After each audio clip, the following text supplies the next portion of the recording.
Olá, boa tarde. Muito obrigada pelo convite. Doutora Marta, é uma honra estar aqui compartilhando de um tema que praticamos no dia a dia e que estamos todos os dias engajados para conseguir trabalhar de uma forma colaborativa para o bem único do maior objetivo de todos nós, que é o paciente, que é o acesso dos pacientes, que é o acesso aos direitos igualitários, e não um direito somente a medicamento, mas a todos os direitos sociais que são essenciais na jornada de vida do paciente.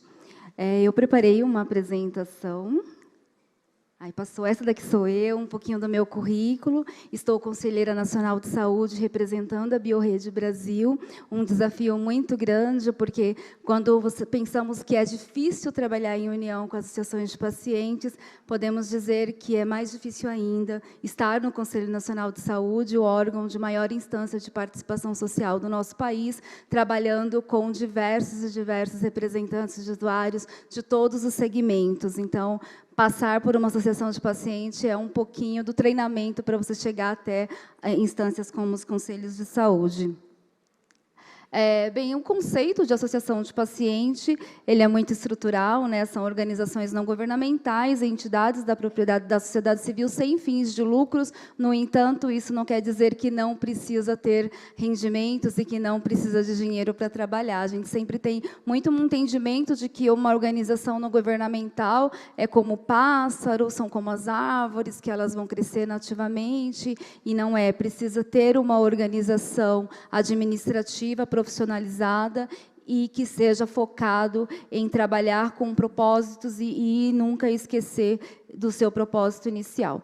É um pouco difícil falar de tudo isso sem contar um pouquinho de quem sou eu. Acredito que a maioria de vocês deve seguir uma das nossas redes sociais. Eu sou uma paciente de artrite reumatoide. Eu convivo com artrite reumatoide há 17 anos e é extremamente, para mim, como totalmente inesperado estar aqui falando de união. Quando eu fui recebida em uma associação de paciente, houve uma desarticulação para que não me aceitasse, porque eu era uma paciente de artrite reumatoide que falava abertamente aos pacientes coisas que os pacientes não deveriam saber, como, por exemplo, como utilizar um medicamento, como conviver diante dos seus mais diferentes aspectos da doença. Então, a Ana Lúcia, que é a minha alma gêmea, não está aqui hoje. Quando a Ania me recebeu na associação de paciente, ela foi interrogada por que recebeu uma blogueira em uma associação de paciente, que ela era louca. Então, assim, não tem o movimento de união, ele tem que ser construído em sua base, e foi assim que eu cheguei nas associações de pacientes.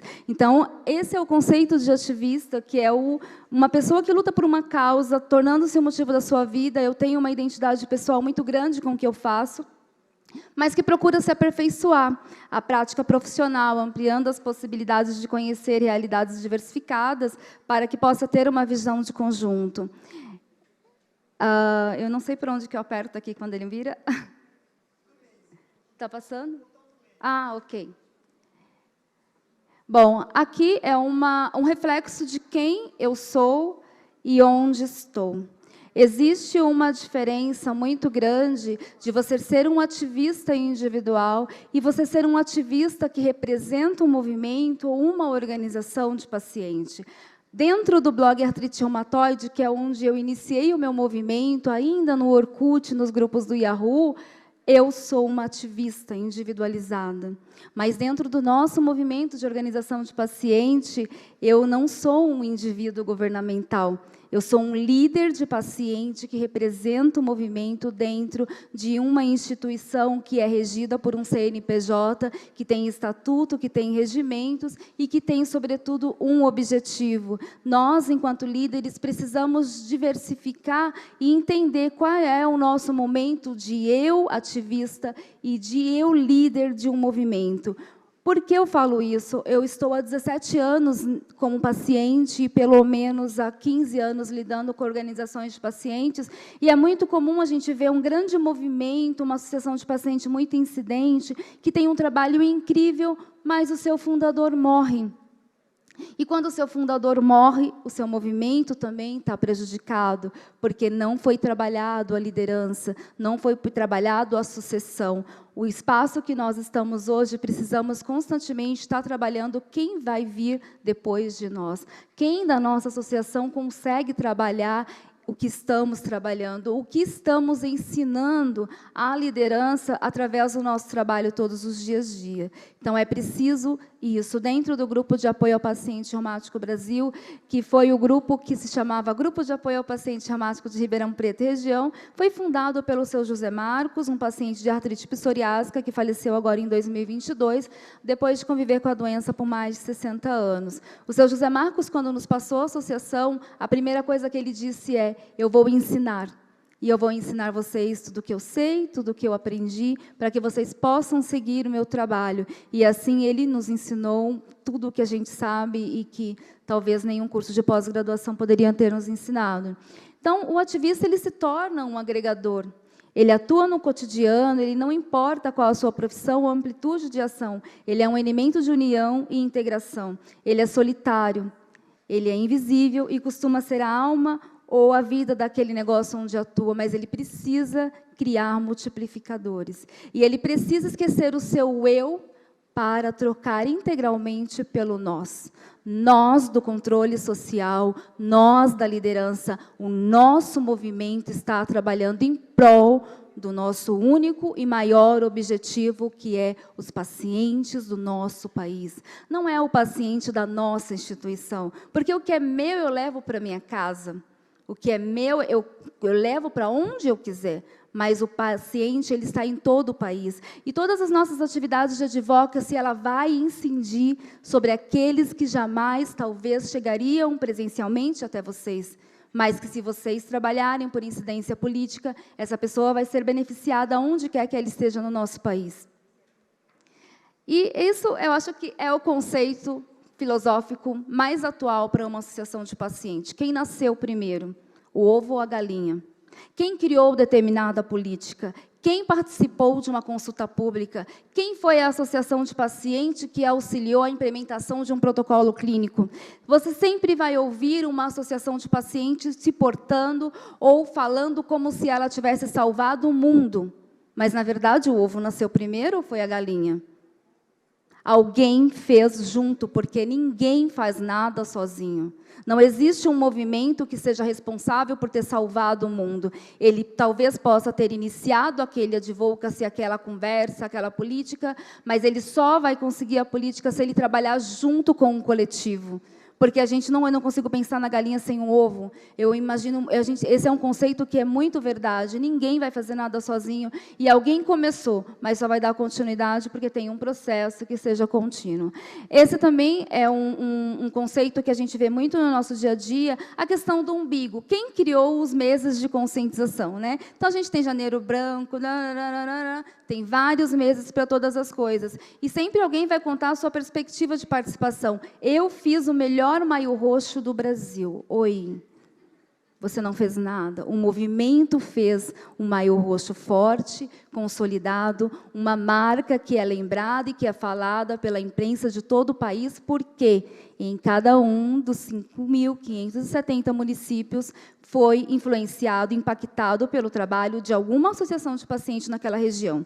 Então, não foi você. Foi o movimento. Enquanto a gente não aprende a falar a importância do movimento, nós vamos estar falando de forma individual, sempre voltando para o nosso eu e sempre voltando para aquela ativista com artrite reumatoide que começou um movimento lá no ano de 2006, quando ela foi diagnosticada. Aquela paciente não existe mais, porque eu me tornei um ativista líder de um movimento, então eu reconheço que eu não faço nada sozinho, mas que nós juntos podemos fazer muitas coisas.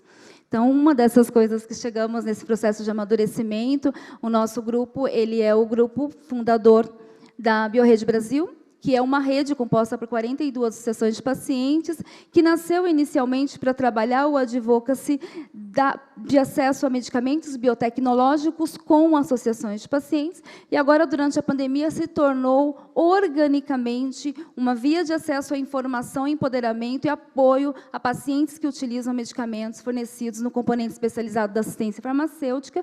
A Biorrede é membro do Conselho Nacional de Saúde, e essa é uma outra entidade que eu coordeno, que é a SOPAM, que faz parte, tem associações, 68 associações de pacientes em toda a região pan-americana. Então, nós estamos em toda a América Latina e é um movimento composto por associações de pacientes nacionais, estaduais, regionais, lá da Piraroca, associações muito pequenas e associações muito grandes, mas onde todas participam ativamente do processo de uma construção, e nós criamos um documento chamado Manifesto Pan-Americano de Atenção aos pacientes reumáticos. Esse é um documento que nós chegamos a levá-lo até a Organização Mundial de Saúde. Nesse mês, o presidente de PANLAR também está tendo uma oportunidade de discutir tecnicamente esse documento, mas nós só chegamos aqui porque todos nós entendemos que não existe o eu, que existe o nós e que precisamos trabalhar o controle social para que os pacientes possam ter acesso.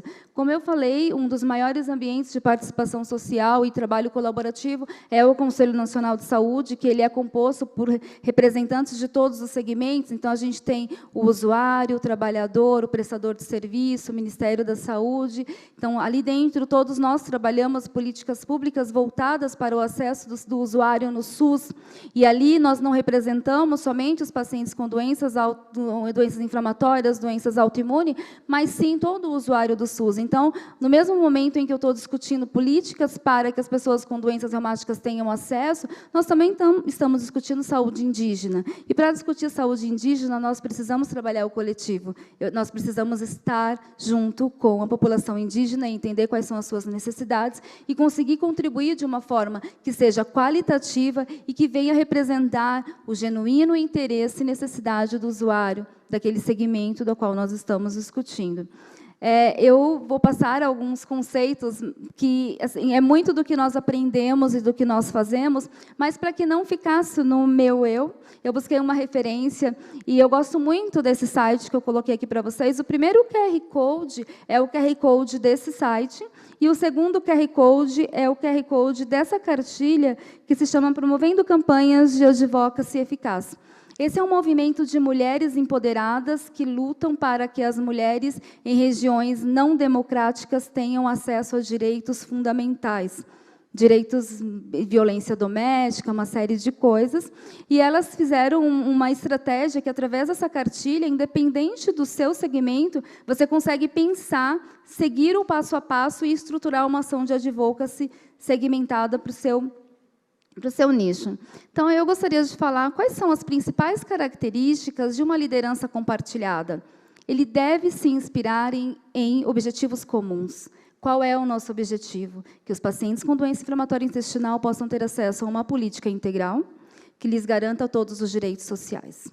Pacientes com doenças crônicas não precisam somente de medicamento. Nós precisamos de acesso à educação, precisamos de acesso ao trabalho, precisamos de infraestrutura para acessibilidade, e isso vai ser diversificado conforme a evolução clínica e a necessidade de cada paciente. E o que a gente mais vê no nosso país? A associação de pacientes militando e brigando por acesso a medicamentos. Ok, eu dei um medicamento para um paciente, mas esse paciente ele continua sem emprego, sem estudo. Ele vai ser feliz? Não. Porque ele vai viver como? À margem da vulnerabilidade social.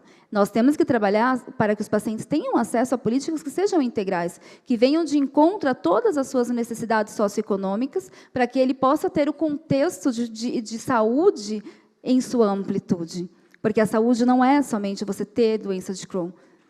A ausência de saúde não é você ter retocolite. A ausência de saúde é todo um complexo psicossocial que vai abranger toda a vida do usuário. Deve possuir compromisso com os meios éticos. Então, a ABCD está fazendo uma campanha. Não, mas eu fiz uma campanha melhor, então eu vou para a rede social falar para que as pessoas não compartilhem. Infelizmente, sabemos que no nosso meio existe isso. Isso é competitividade totalmente absurda. O sol existe para todos. O recurso financeiro da iniciativa privada está disponível para todos. Somente temos que criar projetos, estabelecer metas, desenhar uma estrutura de trabalho e apresentar resultado. Quem não apresenta resultado não vai ser patrocinado. Então, a gente tem que estabelecer planos que sejam de verdade eficazes e que possam demonstrar resultado. Devem estar abertos à troca de experiência e informações. Quantas coisas temos que aprender juntos. A BioRede Brasil é um movimento de aprendizagem contínua, né? Porque nós aprendemos juntos, estudamos juntos e crescemos juntos, e muitas vezes aquilo que não sabemos, eu não sei, Priscila, a doutora Marta talvez saiba. Vai ter alguém dentro da rede que vai conseguir ter acesso àquele conhecimento e que vai trazer para os demais. devem reconhecer que cada membro da equipe é criativo e produtivo e que tem algo valioso a contribuir. Por exemplo, dentro da BioRede Brasil, nós temos lideranças que não são tão famosas, que não fazem trabalhos lindos, que às vezes até aparecem na televisão, mas são lideranças que, quando o usuário chama, vai para a porta da unidade de saúde ajudá-lo a ter acesso. São lideranças que estão ali sempre pronta a ouvir o paciente. Então, independente do tamanho da associação, independente do tamanho, do impacto da incidência política daquela associação, para o paciente, que é a nossa essência, aquela associação é importante.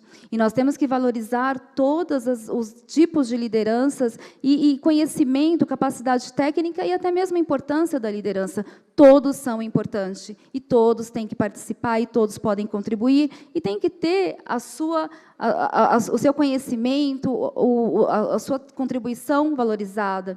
Respeita as opiniões e contribuições de outras pessoas, abraça a diversidade, trabalha para vencer qualquer presunção, preconceito e antipatias. Antipatias é uma coisa muito forte também no nosso segmento. Eu sempre falo que até às 18 horas eu tenho que ser política, e de segunda a sexta. Sábado e domingo, e depois das 18 horas, nós temos que falar e se relacionar com quem queremos. Então, o fato de trabalharmos o controle social não quer dizer que todas as pessoas que a gente está trabalhando nas associações de pacientes, a gente vai convidar para almoçar na nossa casa no domingo. Mas que de segunda a sexta, das 8 às 17 horas, eu preciso me relacionar bem com elas, porque o nosso bem maior é o paciente, não é o que eu penso, o que eu quero, o que eu gosto. O movimento precisa estar junto. E, para estar junto, nós temos que vencer todas essas pequenas coisas que nos impedem de progredir. E devem favorecer o diálogo. O diálogo é ouvir, ouvir, ouvir. Ouvir muitas vezes para depois falar, desculpa, a gente já vi que não estava compartilhado. E um outro aspecto da implementação de um plano de advocacy é a questão de você trabalhar junto. Implementar um plano envolve o trabalho com os outros, um ambiente de trabalho em equipe, ao invés de como heróis individuais. Eu vou salvar o mundo da DI, fui chamada para participar de um paciente testemunho, então a minha opinião é prevalente. Aí eu começo a falar na rede social, eu sou a paciente de DI famosinha que a Conitec escolheu. Faço uma selfie, né? Posto vários prints. Isso não é legal. Você é um representante do paciente, você tem sobre si uma responsabilidade absurda de representar uma nação de pessoas que vivem com aquela doença. Então, a sua experiência é individualizada, mas a sua representação naquele momento é da sua nação, do seu povo, das pessoas que vivem com a sua doença no seu país. Por isso, a gente tem que falar a nossa perspectiva individual, mas nós temos sempre que considerar a perspectiva do coletivo, de que tem centenas de pacientes vivendo sobre essa condição e que serão beneficiados por aquele protocolo. Se você quer fazer uma mudança, trazer uma mudança à sociedade, você tem que convencer as autoridades e o seu público, que há uma grande demanda pública para isso. A única maneira de fazê-lo é trabalhando na coalizão. Ninguém consegue trabalhar sozinho. Acho que eu passei uma aqui. Eu gostaria de trazer um exemplo. Eu tentei gravar um vídeo com ele ontem, mas estava muito barulho e a gente não teve qualidade. Do exemplo do movimento de HIV/AIDS, das pessoas convivendo com AIDS e hepatites. Moisés Toniolo, ele é uma pessoa que convive com AIDS, e ele faz parte da Rede Nacional de Pessoas Vivendo com AIDS, a RNT mais Brasil. Ele fala que a busca de coesão social no movimento HIV/AIDS demonstra que a necessidade de obter pautas comuns, mesmo com entidades e populações diversas, originam metas que potencializam a incidência política do próprio movimento na obtenção de políticas públicas na área da saúde, seguridade social e trabalho. Observem e comecem a seguir o movimento de pessoas convivendo com AIDS, e vocês vão ver um pouquinho do que o Moisés está trazendo aqui. Quais são as principais conquistas deles? A organização de portarias que orientam a conformação dos serviços especializados IST/AIDS. Hoje, se você tiver, por exemplo, um jovem na sua família que teve um ato sexual desprotegido e que tem alguns sintomas de uma doença sexualmente transmissível, você pode levar ele numa unidade básica de saúde e você vai conseguir fazer o teste de HIV, o teste de hepatite, o teste de sífilis.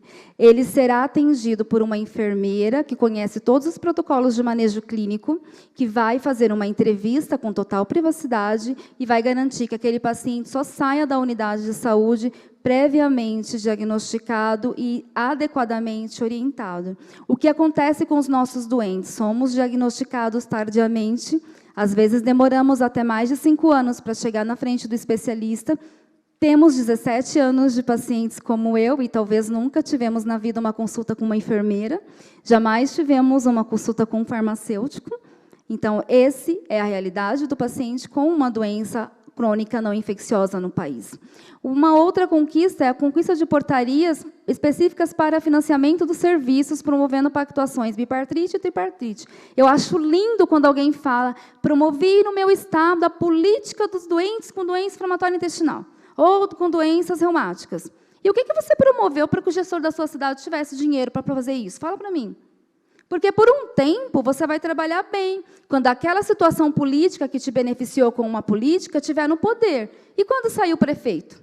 Quem vai continuar aquele projeto? Os pacientes vão ficar na rua. Eles não vão ter segmento, porque não temos portarias, não temos políticas que garantam financiamento.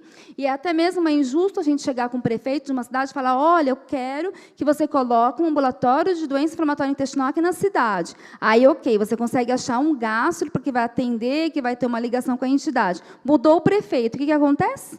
Vai tudo embora. Se a gente não cria política, a gente não cria portarias, a gente não cria instrumentos de financiamento, nós não conseguimos ter uma política que garanta um acesso igualitário, permanente e contínuo para o nosso usuário. Organização de planos nacionais de enfrentamento da epidemia no país, com monitoramento anual e conjunto com a sociedade civil. A gente não sabe nem quantos pacientes com a nossa doença tem no nosso país, onde que eles vivem, onde que eles estão e como a gente fala com eles. Consulta da sociedade sobre os rumos e prioridades necessárias para o enfrentamento da epidemia no país. Eventos próprios da sociedade civil para delimitar estratégias de ação conjunta junto ao governo, que é o ENONG, Encontro Nacional de ONGs, Redes e Movimentos Sociais. Gente, não pensam que eles se amem. É mentira. Eles não se amam, eles têm guerras e guerras de antipatia, mas quando é para lutar, eles deixam todo o orgulho deles em casa e vai para a rua, e eles vão para os movimentos, e eles vão para as instâncias de controle social, participam e fazem as coisas acontecer. Agora, depois que eles conseguem, aí é um problema deles, porque já passou das 17 horas, eles podem fazer o que quiserem. Lembre sempre disso. Até às 17, você é uma pessoa política. Depois das 17, você não é obrigado, você tem que cuidar da sua saúde mental e ter uma vida normal. Bom, aqui Opa, eu passei aqui demais. Como eu estou falando da fala do Moisés. E quais são os principais conquistas deles? Todos os medicamentos são adquiridos através de financiamento público, com orçamento próprio, discriminado no Plano Nacional de Saúde. Você já viu algum paciente de HIV na Drogaria São Paulo buscando promoção de medicamento? Ah, não, né? Então, os nossos ficam. Então, se tem um programa de suporte ao paciente que dá desconto, todos nós estamos cadastrados na primeira vez. Sai na internet, a gente corre para fazer. Por quê? A gente quer ter desconto, porque a gente não tem tudo. O Protocolo Nacional, o PCDT do Ministério da Saúde, estabelece um elenco farmacêutico que ele é uma cesta de medicamentos fechada, a gente não consegue abrir. A maioria de nós, pacientes, utilizamos medicamentos que temos que comprar com recursos próprios. E a maioria de nós, pacientes, tem dificuldade de comprar esses medicamentos, e nós recebemos todos os dias, todos vocês, eu acredito que sim, pacientes que sequer têm dinheiro para comprar comida, muito menos para comprar medicamento. Antes da pandemia, esse era um discurso que nós ouvíamos esporadicamente, mas pós-pandemia, nós estamos ouvindo isso todos os dias. Pessoas escrevendo para a associação pedindo para ganhar a cesta básica. Cara, isso nunca aconteceu no nosso cenário antes da pandemia. E isso está acontecendo hoje. Pessoas que você vai lidar com a falta de medicamento e você, quando começa a fazer entrevista, você descobre que o paciente não tem nem comida, que ele não foi à farmácia 10 vezes para ver se chegou o remédio, porque ele não tem condição social de pegar um trem, um ônibus, um metrô. E não existe desabastecimento. Procurem no Google falta de medicamentos para HIV. E depois vocês procurem falta de medicamento para artrite, por exemplo, para diabetes, sempre vai ter. Essas daqui, uma das coisas que eu conversei muito com o Moisés antes de vir para cá, é como que funciona o financiamento de tudo isso que eu contei para vocês, através de portarias.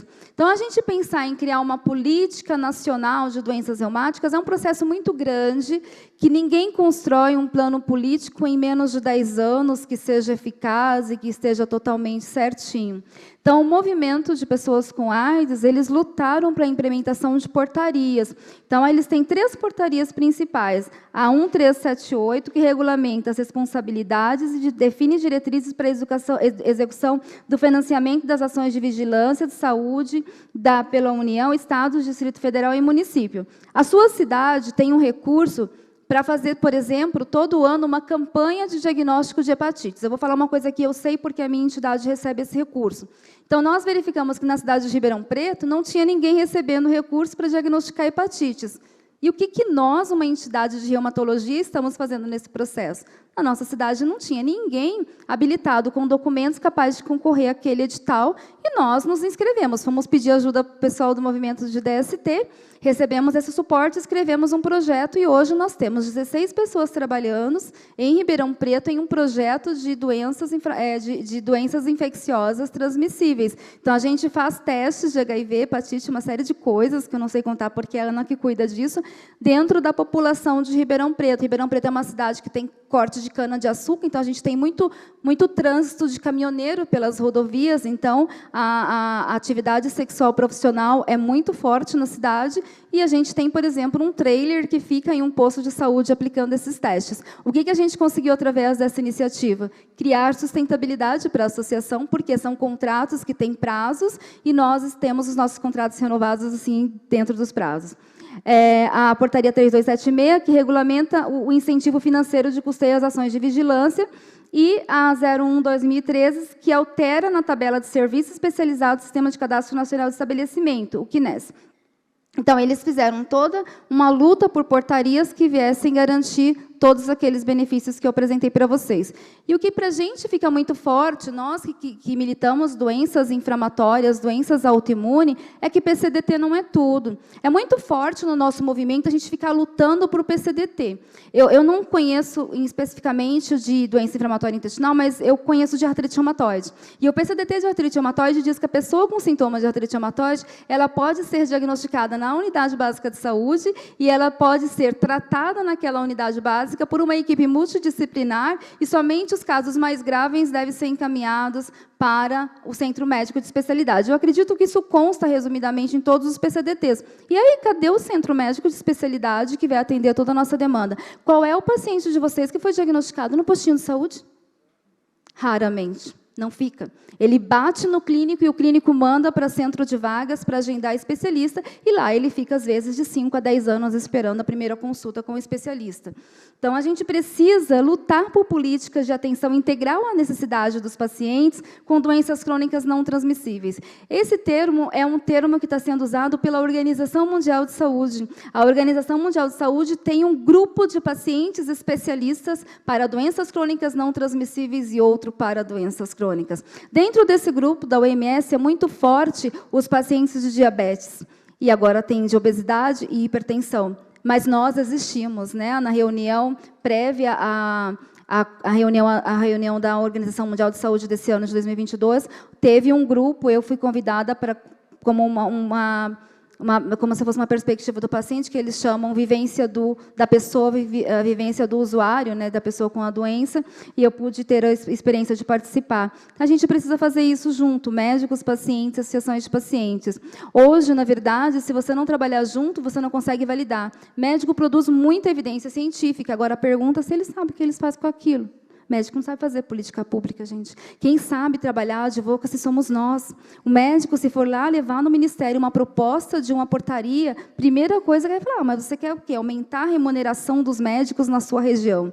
Não, não. Nós queremos aumentar o acesso, a gente precisa criar portarias para criar isso. Os médicos produzem evidência científica. Os pacientes podem produzir evidências de vida real, que vai ressaltar a relevância social de todas as evidências científicas produzidas na nossa população, no nosso país. Quando vamos avaliar a avaliação de tecnologia em saúde da Conitec, vocês pegam aquele laudo que vem bem grandão laudo do profissional e vai ver as referências. São inúmeros e inúmeros estudos em população que não é a nossa, de gente que não vive no nosso país, de gente que não é o nosso povo. O Brasil é um povo miscigenado, temos várias e várias misturas. Então, a gente precisa que os estudos do nosso país sejam considerados para a tomada de decisão política aqui no país. E os nossos médicos produzem muita evidência, os congressos médicos têm muita evidência. E nós, pacientes, temos que ajudar os médicos a levar a essa evidência para que tenha relevância social apoiado nos dados de vida real, que nós podemos produzir e que nós podemos conduzir dentro das políticas públicas. Bem, um resumo. A ampliação da participação social ela é extremamente importante para esse trabalho em rede. A coleta de dados de vida real ela é de grande relevância para fomentar estratégias de advocacy e políticas públicas. Antes de irmos falar com os nossos governantes, com os tomadores de decisão, nós temos que conseguir fundamentar quem são os nossos doentes, onde eles vivem, como vivem, quais são as suas necessidades não atendidas e o que a gente tem de proposta, porque levar problemas é fácil, mas estabelecer indicações e sugestões de melhorias é o nosso papel enquanto controle social. O que os pacientes precisam? Os pacientes precisam muito mais de que um PCDT que incorpora tecnologia. O paciente precisa que todas as suas necessidades socioeconômicas, sociais, sejam consideradas nesse PCDT. O paciente não precisa só de médico de remédio, ele precisa de equipe multidisciplinar. O paciente precisa de acessibilidade ao trabalho, acessibilidade à escola. Os nossos pacientes com doenças crônicas não transmissíveis, muitas vezes sequer conseguem se formar na escola, na tempo e na data certa, por questões de dificuldades de manutenção de acesso. Por exemplo, você consegue que uma criança com uma questão religiosa não estude às sextas-feiras em determinado tempo do ano, mas você não consegue que uma criança tenha direito de ensino domiciliar se ela está com a sua doença crônica em atividade e não consegue frequentar as aulas. Parte dessas crianças, muitas vezes, terminam deixando de estudar por a falta de informação e falta de acessibilidade nas políticas públicas. Precisamos tomar decisão baseada em dados de vida real, aumentar a nossa representatividade, ter impacto nas políticas públicas e garantir o acesso nas diferentes esferas, e não somente na esfera de acesso a medicamentos. Isso é um pouquinho do que eu aprendi, do que a gente está aprendendo constantemente, né?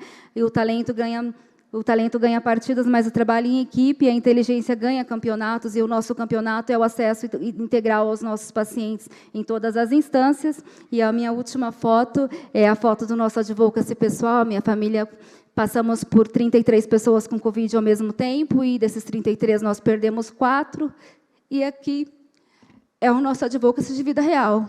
Quantas pessoas morreram sem saber como navegar no sistema de saúde? Essa é uma reflexão que nós temos que pensar todos os dias. As pessoas que morreram de Covid, elas jamais tiveram apoio de uma associação de paciente. Essas famílias jamais sequer sabiam como navegar no sistema de saúde. E o nosso papel como organização não governamental é ter um serviço de utilidade pública e ensinar as pessoas que também não têm a doença como navegar no sistema de saúde e como ter um sistema de saúde que seja igualitário e seja para todos e em todas as circunstâncias, independente de uma pandemia. Gente, muito obrigada.